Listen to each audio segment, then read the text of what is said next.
Entonces, como les estaba señalando, ¿no?, ya mediante este pleno casatorio se ha establecido claramente que la remisión de la carta notarial no puede convertir al arrendatario en precario cuando ésta es remitida por el propietario con el cual se celebró el contrato.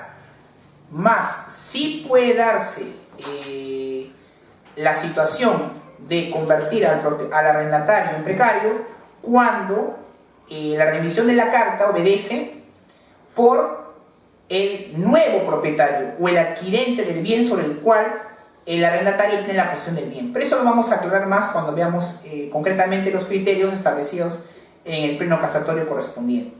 Entonces, como hemos señalado, ¿no?, si el propietario desea recuperar el bien de su arrendatario por vencimiento del contrato, de acuerdo a los diversos casos o situaciones establecidas por ley, tendrá que demandar desalojo por vencimiento de contrato y no por ocupante precario, aun cuando, ¿no?,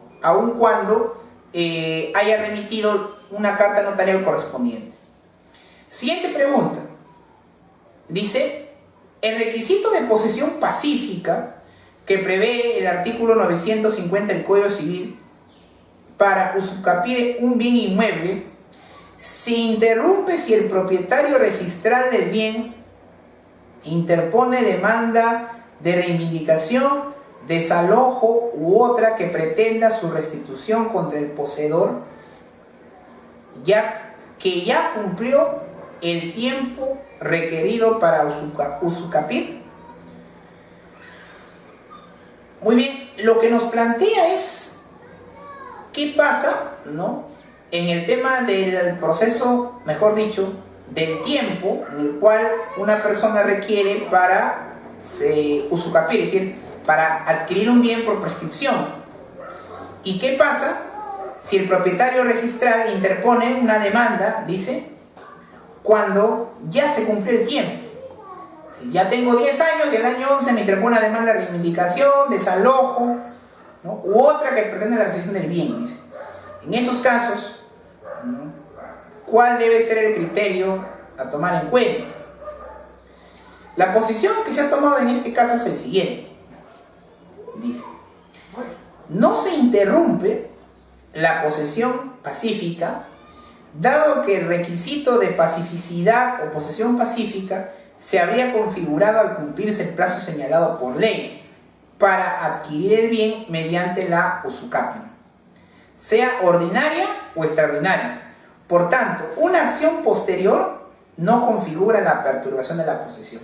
En otras palabras, lo que me dice es que si yo he cumplido el plazo de prescripción corto, larga, 5 o 10 años, y posterior a ese plazo se interponen o se inician los procesos de desalojo, reivindicación, mejor derecho de propiedad y todo aquel referido a la restitución del bien, sencillamente eso no va a enervar o perjudicar el derecho del propietario por cuanto ya por el tiempo lo habría adquirido, y que al margen que se comienzan a realizar actos perturbatorios a la posesión, estos ya son irrelevantes porque la ley me exige, ¿no?, la posesión pacífica en el plazo que se ha establecido, 5 o 10 años.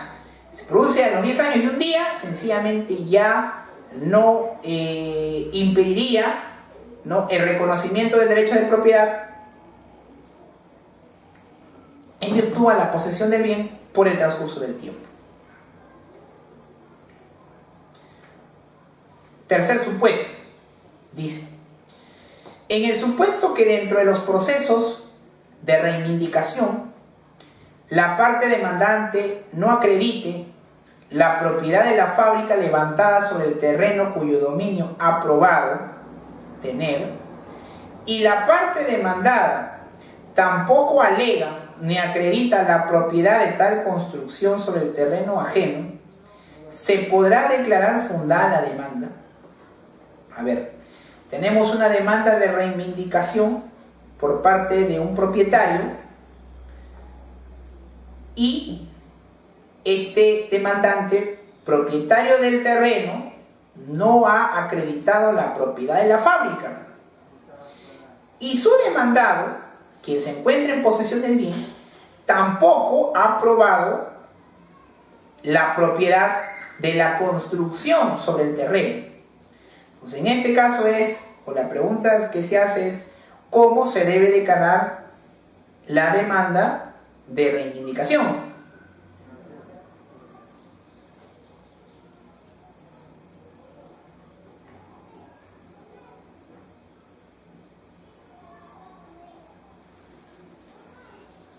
Y dice así: se deberá declarar fundada la demanda atendiendo a que la acreditación de la propiedad del terreno por parte del demandante implica también que se le repute propietario del levantado sobre él, ello en virtud de la accesión, más aún si la parte demandada no ha alegado la propiedad de la construcción. Entonces, si tenemos un proceso en el cual el demandante solicita la reivindicación del bien, del terreno y su propiedad, pero sobre el cual exista una edificación, pero que el demandado tampoco pruebe que ha construido dicha edificación, la demanda debe declararse fundada no solamente sobre el terreno, sino también sobre la edificación.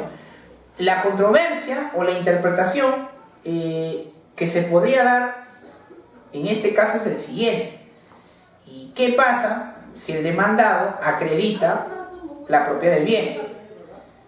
La postura o la interpretación que podemos dar teniendo en cuenta este criterio es que en ese caso sí la demanda debe ser desestimada.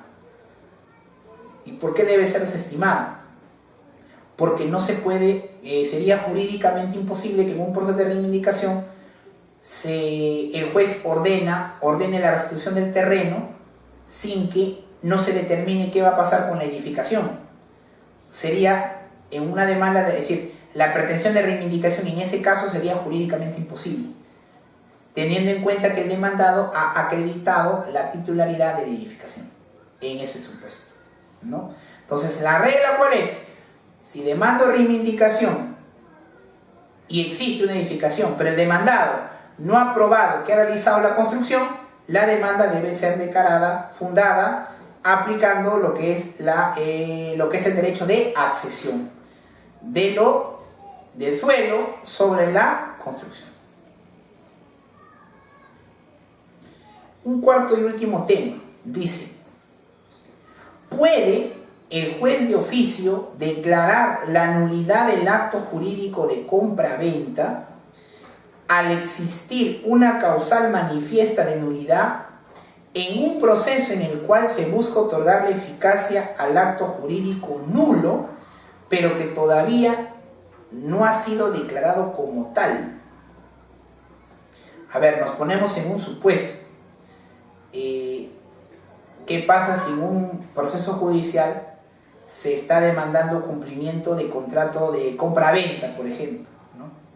Pero este contrato de compra-venta es nulo, más todavía no ha sido declarado como tal? Entonces, pero yo o una persona solicita que se cumplan, ¿no?, las cláusulas, los derechos o las obligaciones de ese contrato. La pregunta sería: en este proceso donde se busca el cumplimiento, la eficacia de ese contrato, que es nulo, pero que no ha sido declarado como tal, el juez de oficio podría declararlo. Bien, frente a este problema, se adoptó la siguiente posición: el juez sí puede declarar de oficio la nulidad del acto jurídico en la parte resolutiva de la sentencia, en la medida que haya tenido en cuenta como pautas a seguir que lo haya fijado como punto controvertido y que haya dado posibilidad a las partes procesales para el contradictorio respectivo, sin que ello implique vulneración alguna al principio de congruencia procesal, habida cuenta que, como todo principio, este no es absoluto. Por tanto, admite excepciones, siendo una de ellas la facultad contenida en el artículo 220 del Código Civil. Obviamente que un juez no puede permitir que se ejecute o se dé cumplimiento a un contrato, concretamente, mejor dicho, en abstracto, o a un acto jurídico nulo. ¿Por qué? Porque estaría contraviniendo las normas de orden público. Entonces, ¿eso qué significa? Que el órgano jurisdiccional, en el caso concreto, si se solicitase el cumplimiento o la eficacia de las cláusulas, los derechos, obligaciones de un acto jurídico manifiestamente nulo, el juez, en el proceso correspondiente, puede introducir como un punto controvertido determinar la validez o no del acto jurídico en materia de ejecución o cumplimiento. Y obviamente, como dice, garantizando el derecho de defensa de las partes, establecer si efectivamente ese acto jurídico, que al parecer manifiestamente es nulo, lo es, o en su defecto la parte correspondiente deberá acreditar que dicho contrato, dicho acto jurídico, cuenta con todos los requisitos exigidos por ley. Muy bien, y eso es, a grandes rasgos, ¿no?, fue el denominado Pleno Jurisdiccional Nacional Civil del año 2010.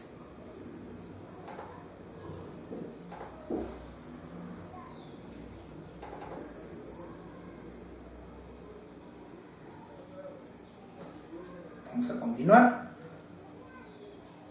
Pleno Distrital de Lima, año 2009. Vamos a ver unos casos.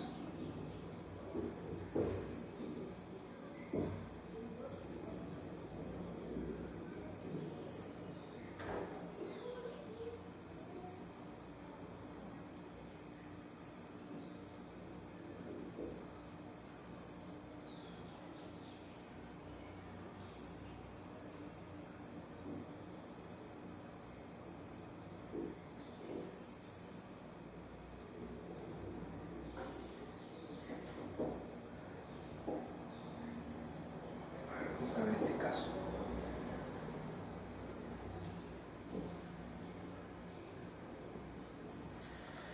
A ver, uno de los aspectos bastante interesantes que muchas veces nos planteamos los abogados es cómo debe liquidarse en ejecución de sentencia los intereses legales demandados. Entonces, para establecer el criterio o cómo determinar los intereses legales en etapa de ejecución de sentencia, se ha establecido el siguiente criterio. Y dice así: conforme lo establecido por el Tribunal Constitucional en sus sentencias número 65-2002-PA/TC y 1087-2004-PA/TC, dice lo siguiente: la obligación de pago de intereses legales provenientes de materia provisional pensiones debe efectuarse de acuerdo a lo establecido en el artículo 1242 y siguientes del Código Civil.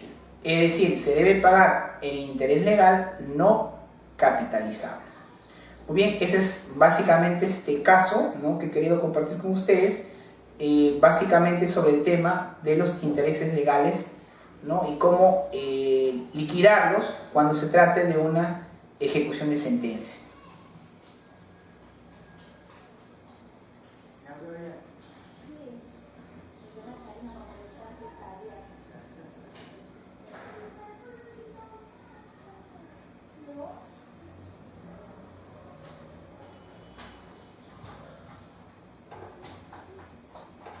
Muy bien, vamos a ver otro caso, otra sentencia.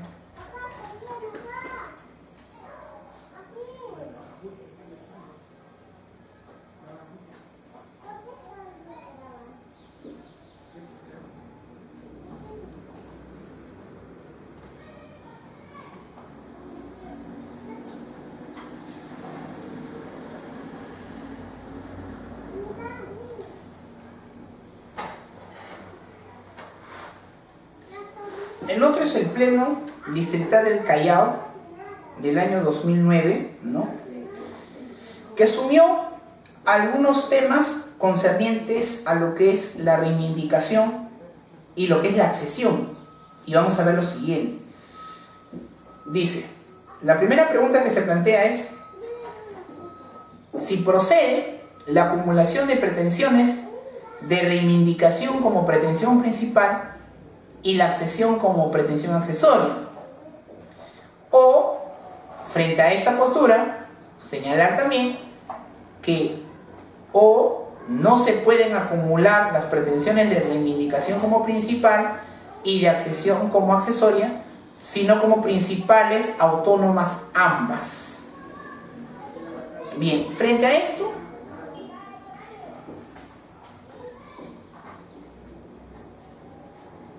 se adoptó por la siguiente postura, que no se puede acumular la accesión como pretensión accesoria en un proceso de reivindicación, sino ambas como pretensión principal o autónomas, pudiendo en materia de accesión plantearse pretensiones subordinadas en los supuestos de mala fe o buena fe. Es decir, yo sí podría plantear como pretensiones subordinadas, ¿no?, la accesión de buena fe o la accesión de mala fe. La accesión de buena fe, por ejemplo, significaría que si el demandado, ¿no?, accedió de buena fe, obviamente podría quedarse como edificado reembolsando el valor del terreno. Y en el caso de la mala fe, sencillamente perdería lo edificado a favor del demandante, ¿no? Ahora, también dice, nadie discute la posibilidad de poder acumularse la protección de reivindicación y la accesión, sino es la forma de acumulación. En este caso, necesariamente, esta última, la accesión, deberá asumirse como pretensión autónoma y no accesoria. La forma de acumulación de pretensión accesoria se caracteriza por la dependencia que tienen estas sobre la pretensión principal, de forma tal que lo que el juez decida sobre la pretensión principal determinará su decisión sobre los accesorios. Entonces, lo que nos plantea aquí es que si en el caso se quisiera plantear una demanda de reivindicación y acumulativamente la accesión, esto básicamente sería en el caso de que el demandante quiera que se le restituya el bien, pero también la edificación. Entonces, en ese caso, ¿no?, lo que nos plantea es que ambas pretensiones son autónomas. Es decir, muy bien, tú puedes ser propietario del terreno, pero lo edificado habrá que analizar si es de buena o si es de mala fe. Y dependiendo de esa situación, también se le podrá otorgar al demandante la edificación o no también en su defecto. Por consiguiente, señala que serían pretensiones completamente autónomas.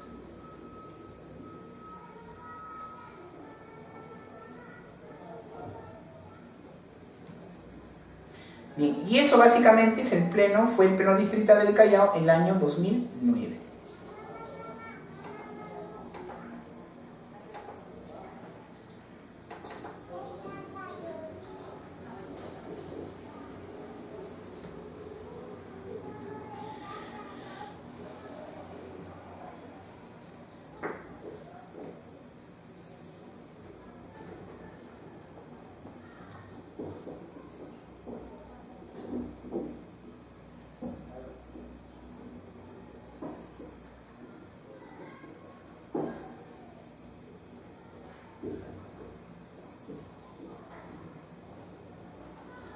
Un momento, por favor.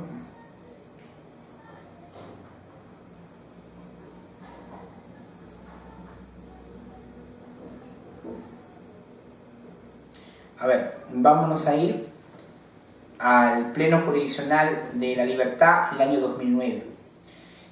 Un tema bastante interesante es ¿qué es justo título? ¿Y en qué momento se califica? Muchos han hablado del justo título, ¿no? El título, muchos han entendido, y la Corte Suprema en diversas casaciones ha señalado que el título no es sino una relación jurídica, que lo justo sería que esta relación jurídica esté permitida, esté avalada, esté reconocida por ley. Ahora, la pregunta es, ¿en qué momento yo puedo calificar a esta relación jurídica como un justo título? Bien.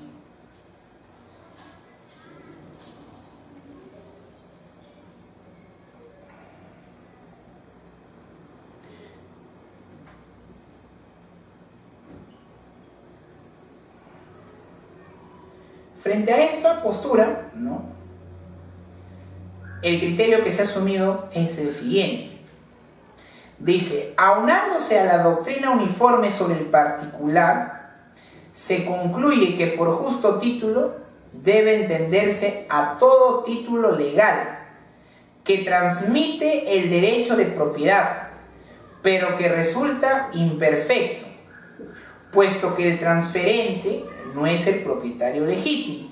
Dicho de otro modo, es el título que reúne todos los requisitos para transferir la propiedad, excepto uno: no lo otorga el verus diminus, o siéndolo, no tiene capacidad de enajenar. Lo que nos plantea esta situación es el siguiente, ¿no? Justo título, vamos a entenderlo como, bien manifestaba, una relación jurídica reconocida y amparada por ley. Una relación jurídica como compra-venta, ¿no? Pero, ¿qué ha ocurrido con este justo título? Que el enajenante, o el transferente, en la realidad no es el propietario del bien, o no tenía los requisitos, no tenía las condiciones para enajenar dicho bien. Entonces, yo asumo que este título es justo. ¿Por qué? Porque yo asumo que tiene todos los requisitos, pero en la realidad este título no fue dado, no fue otorgado necesariamente por el quien tuviese la condición de propietario, o por quien no tuviese las condiciones y las cualidades para realizar dicha enajenación. Ahora, la pregunta sería,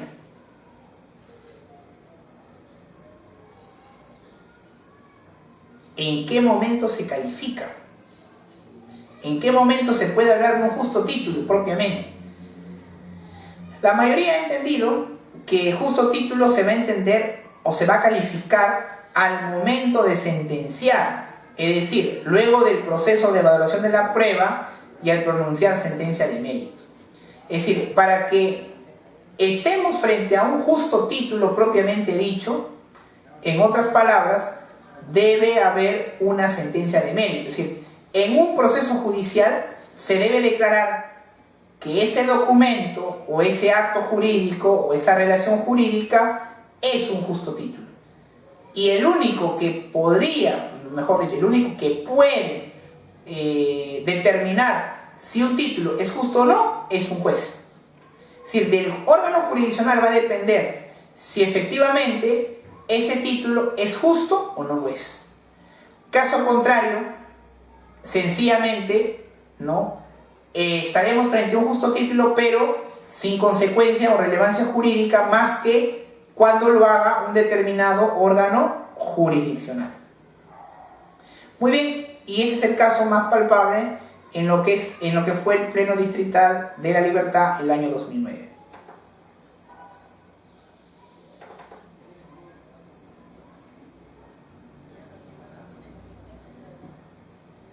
Vayamos al Pleno Distrital de Lima Norte el año 2009.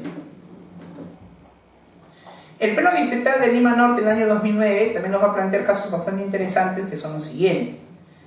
Y dice, primera pregunta: en los procesos sumarísimos de otorgamiento de escritura pública, conforme lo establecido por el artículo 1412 del Código Civil, ¿es viable discutir la validez del acto jurídico contenido en el contrato en materia de formalización? A ver, yo tomo en cuenta lo siguiente.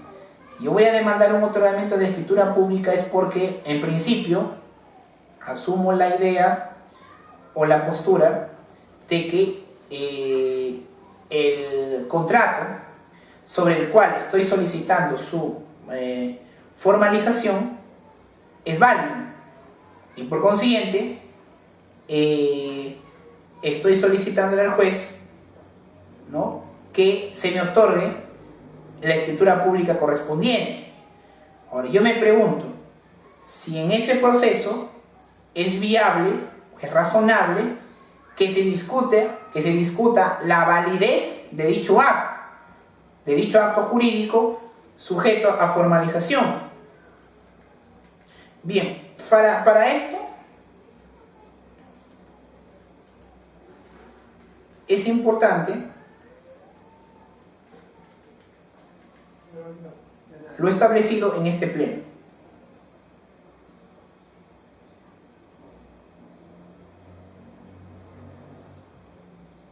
Y dice así: por unanimidad se acordó lo siguiente: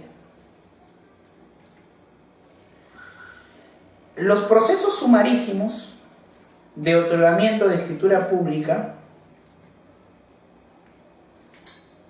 se caracterizan por su naturaleza expeditiva. Por ello, no es viable discutir la validez del acto jurídico contenido en el contrato en materia de formalización. Basta para ello la preexistencia del mismo, excepto que no satisfaga los elementos esenciales de un contrato de compra-venta, como son cosa, precio y consentimiento. Entonces, lo que se señala en este pleno es que si se demanda el otorgamiento de escritura pública, el contrato, ¿no?, mínimamente debe tener los elementos esenciales del acto jurídico: la cosa, el precio y el consentimiento.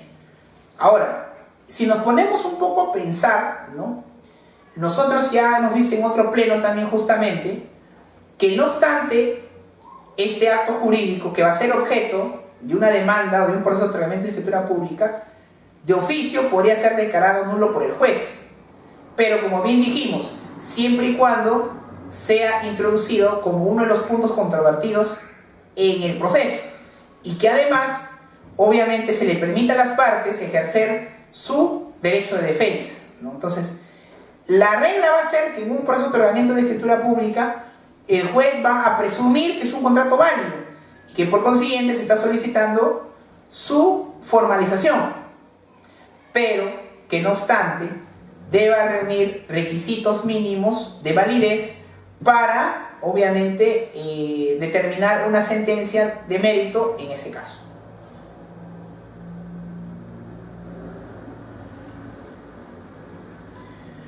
Otro problema que se plantea es el siguiente. Dice,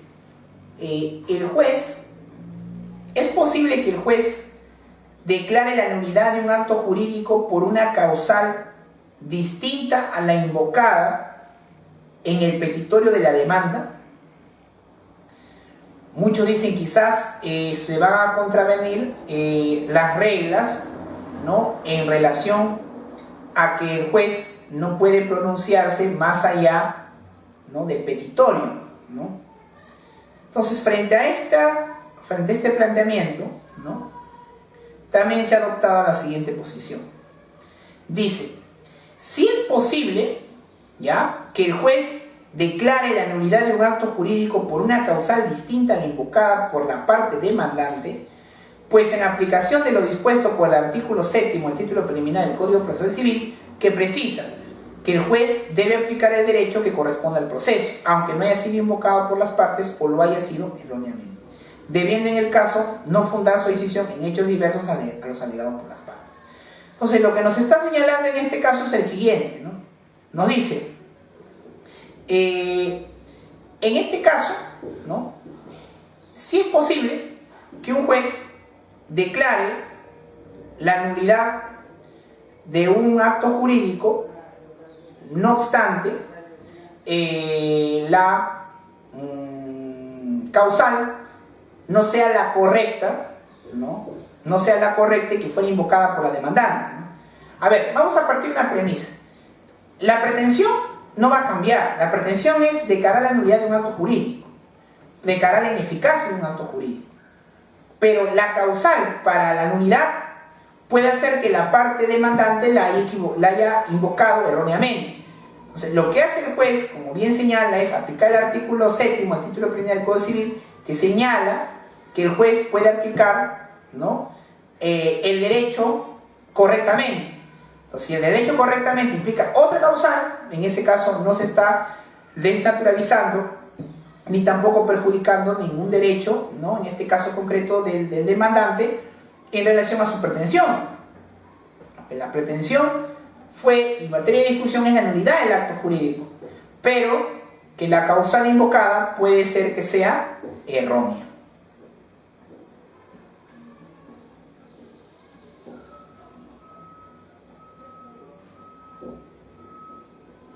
Vamos ya el último pleno, antes de entrar a lo que va a ser el análisis de los plenos casatorios.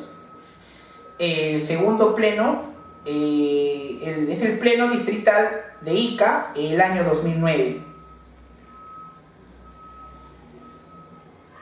Una pregunta que se plantea es si es precario el arrendatario al enviársele carta notarial que da por finalizado el contrato de arrendamiento.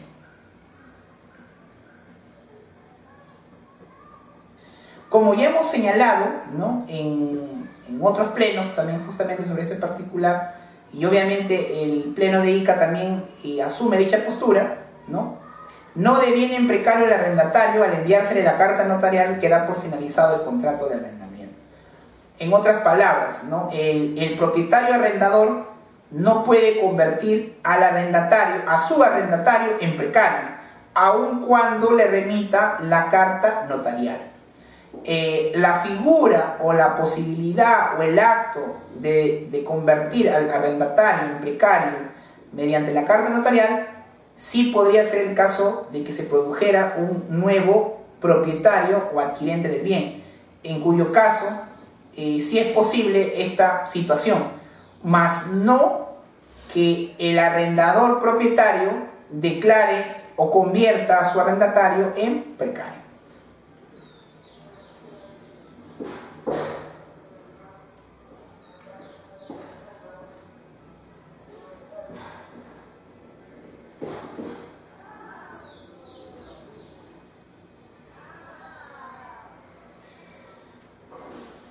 Un tema bastante importante es sobre la competencia para conocer los procesos de alimentos en ejecución, ¿no? A ver, ¿cómo sería el tema de determinar la competencia de los procesos de alimentos en ejecución? Sobre este particular, ¿no?, es importante establecer, ¿no?, que cuando se tiene que ejecutar los procesos de ejecución, muchas veces los órganos primigenios o iniciales que tuvieran la competencia en los procesos de alimentos, ¿no?, muchas veces por cuestiones administrativas, por cuestiones presupuestales, muchas veces desaparecen o cambian. Entonces, frente a esa situación, ¿quién tendría que ser competente para ejecutar los procesos de alimentos? Dice, es competente para conocer los procesos de alimentos en ejecución el juzgado especializado civil o familia que conoció de sus orígenes el mismo, ¿no? Lo que pasa es que, teniendo en cuenta este caso que fue en Ica, ¿no?, lo que nos señala es que si en un inicio, ¿no?, en estos lugares o algunos distritos judiciales del Perú, ¿no?, donde la competencia de los procesos de alimentos lo hubieran tenido juzgados de civil o familia, sean estos mismos quienes tengan el deber o la obligación de conocer los procesos de familia, los procesos de alimentos, ¿no? Esto básicamente en aquellos distritos judiciales, ¿no?, donde primigeniamente los juzgados competentes en casos de familia donde fueron competentes para conocer los asuntos de alimentos, juzgados de familia. Entonces, si han determinado las sentencias de mérito, ellos también deben continuar con la ejecución de los mismos. Bien, y esto a grandes rasgos, ¿no?, han sido cada uno de los plenos jurisdiccionales en los diversos distritos judiciales, ¿no?, que hemos tenido la oportunidad de compartir con ustedes, ¿no?, y que ahora vamos a examinar lo que son los plenos jurisdiccionales, los plenos casatorios. En realidad, en el Perú se han celebrado se han publicado, ¿no?, 4 plenos casatorios, desarrollando temas vinculados a la prescripción, temas vinculados a la indemnización, temas vinculados al proceso de divorcio y también temas vinculados al proceso de desalojo.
Muy bien, vamos a empezar con el primer pleno casatorio. El año 2007, la materia fue la indemnización por daños y perjuicios derivados de responsabilidad extracontractual.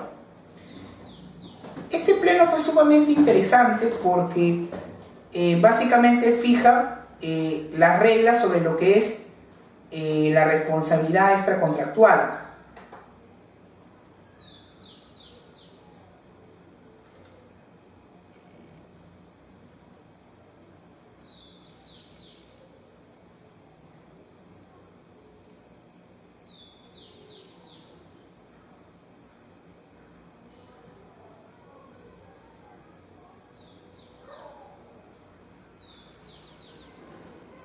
Vamos a ver los criterios concretamente que son de aplicación para nosotros los abogados, ¿no? Dice: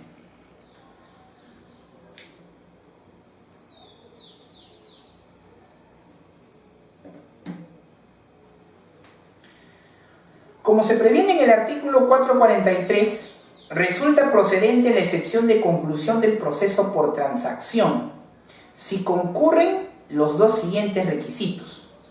Cuando se inicia un proceso idéntico al anterior, a otro anterior. B, que el primer proceso idéntico haya concluido por transacción judicial homologada por el juez que conoce del proceso. En consecuencia, la procedencia de la excepción indicada importa la excepción por conclusión del proceso por transacción, dice, importa necesariamente la existencia de dos procesos idénticos, de tal modo que la transacción extrajudicial alegada por la parte emplazada, al no haber sido celebrada dentro de un proceso, no puede configurar un supuesto de proceso idéntico. En tal virtud, no puede sustentar válidamente la excepción de conclusión del proceso. Entonces, lo que me dice es que la excepción de transacción, para que pueda concluir un nuevo proceso judicial, tuvo que haber sido aprobada en un proceso judicial anterior sobre los mismos elementos procesales del segundo proceso a solicitar su conclusión mediante excepción. Segundo criterio, dice, si el demandado opone la transacción extrajudicial, debe hacerlo en el escrito de contestación de la demanda y en calidad de defensa de fondo, alegando la extinción de la obligación demandada por efecto de aquella, para el que el juez se pronuncie sobre esta defensa material en la sentencia. Entonces, dice, si se interpone una transacción extrajudicial, si yo digo, he alcanzado una transacción fuera del proceso, ¿no?, lo puedo hacer, pero no en vía de excepción, sino en calidad de defensa de fondo, para que sea el juez quien en la sentencia determine si efectivamente, ¿no?, no hay un conflicto que resolver, ¿no? 3. Desde que en las defensas de fondo se discute el derecho sustancial, es en la sentencia donde podrá definirse si la transacción extrajudicial extinguió total o parcialmente la obligación que se reclame en la demanda. Entonces, lo que nos señala en este caso, hasta ahora, ¿no?, estos 3 criterios analizados, es que puede ser que yo alcancé una transacción extrajudicial con la otra parte en la cual estamos siendo sometidos a un proceso judicial, pero que esta transacción extrajudicial no puede ser presentada como excepción, sino como un aspecto, mejor dicho, como un contenido dentro de la defensa de fondo, y que obviamente el juez determinará si el contenido de esa transacción extrajudicial es de mérito suficiente para extinguir total o parcialmente la obligación en materia del proceso judicial incoado, ¿no? 4. Para el patrocinio de intereses difusos en un proceso civil únicamente tienen legitimidad para obrar activa y extraordinariamente las instituciones o comunidades a que se refiere el artículo 82, por cuanto es una colectividad la titular de los intereses o derechos transpersonales y no una persona individualmente considerada. Entonces, lo que nos señala es aclarar, ¿no?, el marco de los llamados intereses difusos. Bien, los intereses difusos, como bien señala, no puede ser alegado por una persona, tiene que ser alegado por una institución o por una comunidad.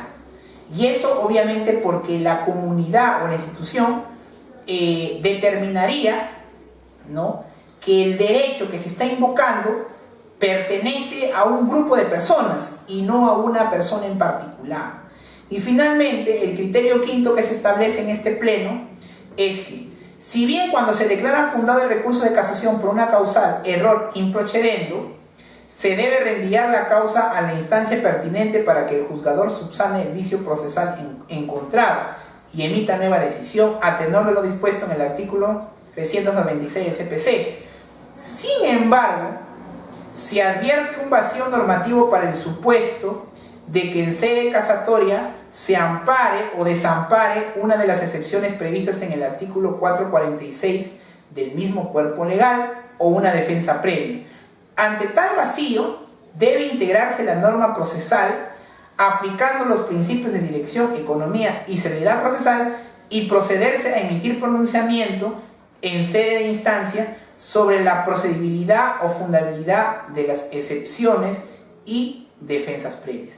Lo que nos está señalando es que si en un recurso de casación se invoca que se ha producido un error en el proceso en relación a que quizás no se ha merituado o no se ha resuelto debido correctamente una excepción o defensa previa, que la Corte Suprema en sede de casación no necesariamente está obligada a devolver el expediente para que el órgano inferior se pronuncie al respecto, sino que la propia instancia de la Corte Suprema puede resolver, ¿no?, estas situaciones donde se han planteado excepciones o defensas previas, en aras de los principios, como bien señala, de dirección, economía y celeridad procesal.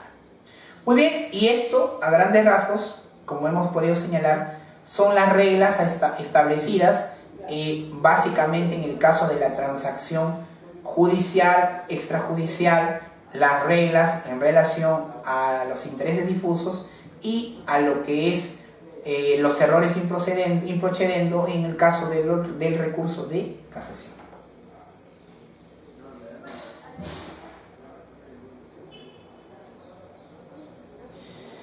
El segundo pleno del año 2008, en el caso de prescripción adquisitiva de dominio,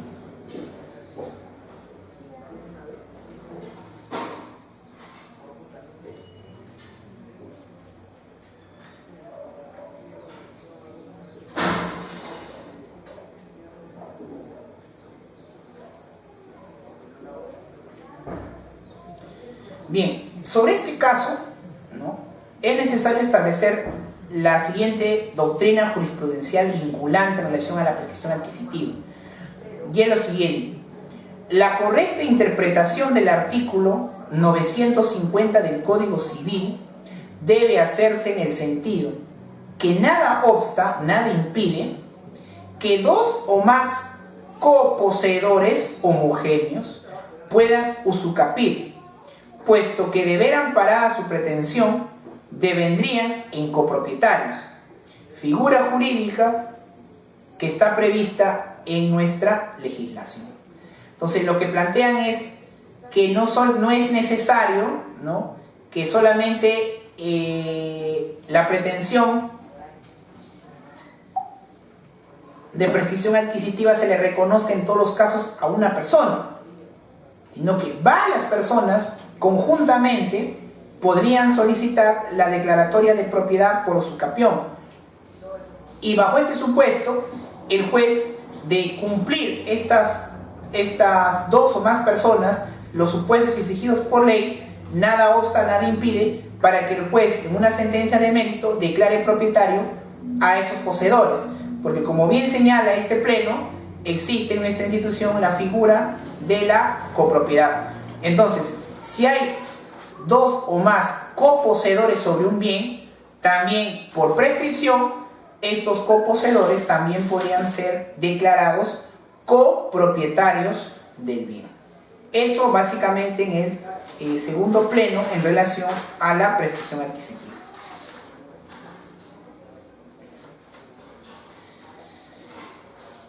En relación al tercer pleno, el tercer pleno, como les había señalado, es un caso